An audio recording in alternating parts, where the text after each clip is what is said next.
Still on COVID-19, the Ghana COVID-19 Private Sector Fund has launched a crowdfunding initiative to raise money to complete its flagship project, a 100-bed infectious disease isolation and treatment facility at the East Hospital in Accra.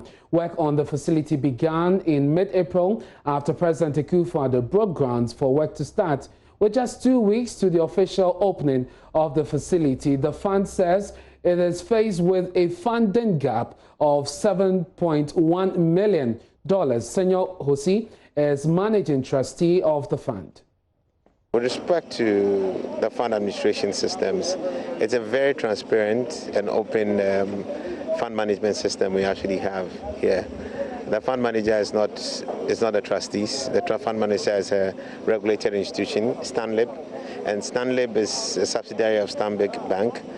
We have fund custodians, and that's Fidelity Bank and EcoBank. And the funds and its expenditure and project expenditure are run by KPMG. So KPMG are the fund's project accountants.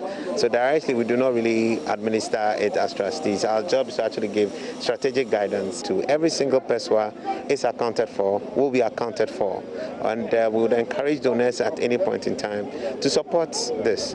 We've commenced a project, which we call the 10 Ghana Challenge, which seeks to raise crowdfunding from the general public to help complete this project.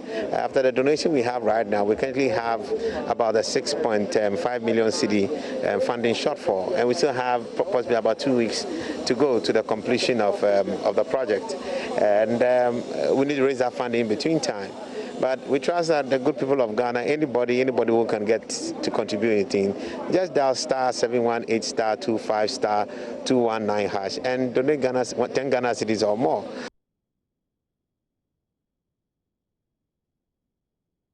So the funding gap is in cedis and not in dollars. Meanwhile, a private firm, CH Group Limited, has donated $100,000 to the Ghana COVID-19 Private Sector Fund, presenting the check to Management Group COO Cynthia Darko, called on other private firms to emulate the gesture, adding governments cannot win the fight against COVID-19 alone. CH Group Limited is a holding company with subsidiaries that operate in real estate, oil and gas.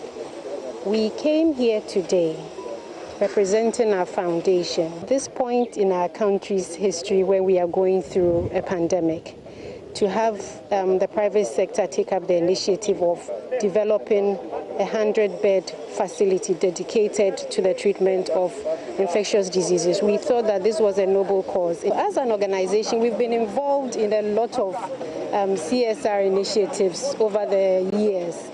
We've done quite a lot in terms of giving back to the community. We think that this project transcends COVID-19. To have a dedicated facility that can take care of any infectious diseases that will come in today and later on in the future, we know that it's a good thing. Anything that transcends generations is something that we would want to be a part of. And I'd like to commend the private sector for taking this initiative.